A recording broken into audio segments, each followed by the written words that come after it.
Nous passons une grande partie de notre existence à nous projeter vers demain, convaincus que l'avenir nous offrira davantage. Plus de confort, plus de sécurité, plus de paix. Pourtant, une présence discrète plane au-dessus de cette fuite en avant. Une présence que nous préférons ignorer, celle du temps. Elle se manifeste dans ces instants banals, presque anodins, le matin face au miroir, lorsqu'un sillon nouveau apparaît sur le visage, qu'une lassitude persiste malgré le sommeil, qu'une articulation se rappelle à nous avec plus d'insistance. Nous partageons tous cette crainte sourde, rarement formulée, celle de ne plus être la personne que nous avons été. Nous désirons ardemment vivre longtemps, et paradoxe cruel, mais presque personne n'aspire réellement à vieillir. Et pourtant, il y a une vérité fondamentale que je souhaite poser aujourd'hui. Cette peur n'est pas une condamnation. Vieillir n'est pas un naufrage, à moins de rester immobile sur le rivage à regarder le navire s'éloigner. Le bonheur authentique exige parfois une bravoure particulière, celle d'accueillir ce qui fait mal, de traverser l'inconfort pour atteindre une clarté plus profonde. Aujourd'hui, pas de faux-semblants, pas de récits apaisants pour s'endormir. Nous allons regarder notre condition humaine droit dans les yeux, à travers 6 vérités rugueuses, 6 fondations qu'il ne suffit pas de comprendre intellectuellement, mais qu'il faut intégrer intimement pour accéder à la sérénité tant recherchée. Ce que je vais partager n'a rien de sombre, c'est au contraire un chemin vers la liberté. Aucun bonheur durable ne peut s'édifier sur le refus de voir. Le déni ressemble à un mur fissuré. Tôt ou tard, il s'écroule. La vérité, elle, est un sol ferme. Il peut être froid, parfois inconfortable, mais il permet de construire une maison capable de résister aux tempêtes. Première vérité, celle qui touche à notre enveloppe la plus intime. Le corps finit par imposer ses limites, et refuser cette réalité ne fait qu'ajouter de la douleur à la douleur, c'est la première acceptation essentielle. Nous évoluons dans une culture de l'apparence qui idolâtre l'efficacité, la vitesse, la jeunesse visible, la peau tendue, le regard vif. On nous fait croire qu'avec assez d'efforts, de discipline, de produits ou de routine, le temps pourrait être suspendu. C'est une illusion séduisante, mais une illusion tout de même. La biologie est inflexible, les cellules s'usent, la puissance musculaire décline, la récupération ralentit. Cette vérité est brutale parce que nous avons bâti notre identité sur nos capacités. Je suis celui qui va vite, je suis celle qui encaisse tout, je suis celui qui séduit. Et un jour, le corps pose ses limites, il dit stop.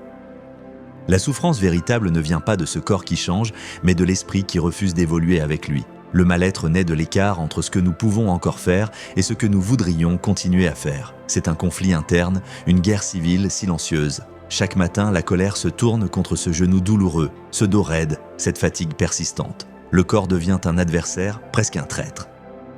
Mais imaginez un instant un cessez-le-feu. Imaginez reconnaître que ce corps, fidèle compagnon de route, a le droit d'être fatigué. Il vous a soutenu pendant des décennies. Il a réparé, encaissé, aimé, couru, vibré. Accepter ses limites ne signifie pas renoncer à vivre. Cela implique de changer d'approche, passer de l'exigence à l'écoute, de la performance à la douceur. Avec l'âge, le bonheur ne se trouve plus dans l'exploit, mais dans la richesse sensorielle, la chaleur du soleil, une marche sans contrainte, un repas savouré lentement. Lorsque vous cessez de lutter contre le vieillissement de votre corps, vous cessez aussi de souffrir de l'image que vous perdez. Vous récupérez une énergie immense, jusque-là gaspillée à vouloir paraître plus jeune. Cette énergie peut alors nourrir autre chose. Accueillir la contrainte du corps, c'est ouvrir la porte à la liberté de l'esprit. Deuxième vérité, peut-être la plus dangereuse si elle est ignorée. La mort sociale précède souvent de loin la mort biologique. Nous sommes des êtres de relation. Le cerveau humain se façonne par l'échange, par le regard, par la parole de l'autre. Dans la jeunesse, le lien est imposé. École, travail, responsabilité familiale, le monde nous sollicite sans cesse. Puis vient le temps du silence, la retraite, les enfants qui s'éloignent, les cercles professionnels qui disparaissent, le téléphone sonne moins. Le danger est là, le monde intérieur se rétrécit, on se persuade que l'époque n'est plus la nôtre, que tout va trop vite, que la modernité est incompréhensible. Alors on se replie, croyant se protéger, alors qu'on se coupe de la source même de la vitalité. La vérité est rude. Sans un effort volontaire, parfois épuisant, pour aller vers les autres, l'esprit s'éteint progressivement. Le cerveau a besoin de stimulation, de dialogue, de surprise. Privé de cela, il se fige. La rumination prend la place de la curiosité. Vieillir heureux exige de lutter contre cette force qui pousse à l'isolement. Il faut provoquer les rencontres, accepter de ne plus être central, s'ouvrir à la différence, oser dire « j'ai besoin de vous ». La qualité des liens compte plus que leur nombre. Une conversation sincère, une présence attentive, un échange régulier sont des tuteurs de résilience.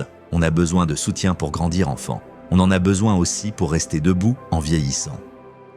La solitude choisie peut être féconde. La solitude subie est toxique. Le monde ne viendra plus vous chercher. C'est à vous d'aller vers lui. C'est exigeant, mais c'est le prix pour garder la flamme intérieure allumée. Troisième vérité.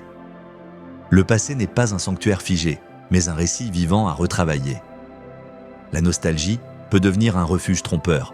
On idéalise hier ou l'on se laisse envahir par les regrets. Le passé se transforme alors en fardeau. Or, la mémoire n'est pas un enregistrement fidèle. Elle se reconstruit sans cesse. Chaque souvenir est teinté par l'émotion présente. Vivre heureux suppose de redonner du sens à son histoire. Non pas falsifier, mais réinterpréter. Vous pouvez choisir de ne plus être prisonnier d'un rôle de victime. Vous restez le narrateur de votre vie jusqu'au dernier instant. Accepter ses erreurs, pardonner, non pour les autres, mais pour soi, permet de respirer à nouveau. Le passé peut devenir une bibliothèque dans laquelle on aime se promener sans s'y enfermer.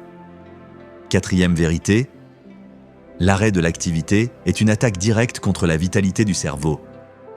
Le cerveau n'est pas conçu pour l'inaction. Il a besoin de défis, d'apprentissage, de projets. La neuroplasticité ne disparaît pas avec l'âge, elle disparaît avec l'abandon de l'effort.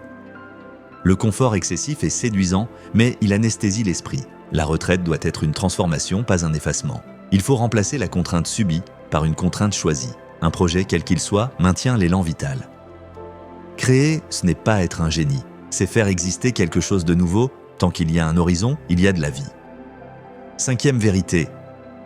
La résilience ne consiste pas à redevenir jeune, mais à habiter autrement le temps qui passe. Chercher à imiter la jeunesse est une lutte vaine. La vraie résilience consiste à tisser un nouvel équilibre à partir de ce qui reste. Vieillir, c'est perdre certaines choses, mais en gagner d'autres, la profondeur, la perspective, la sagesse. Les rides sont la carte de votre histoire. Elles témoignent de ce que vous avez traversé. Porter son âge comme une armure patinée, c'est affirmer sa réalité. Sixième et dernière vérité. Votre valeur ne réside plus dans la performance, mais dans la transmission.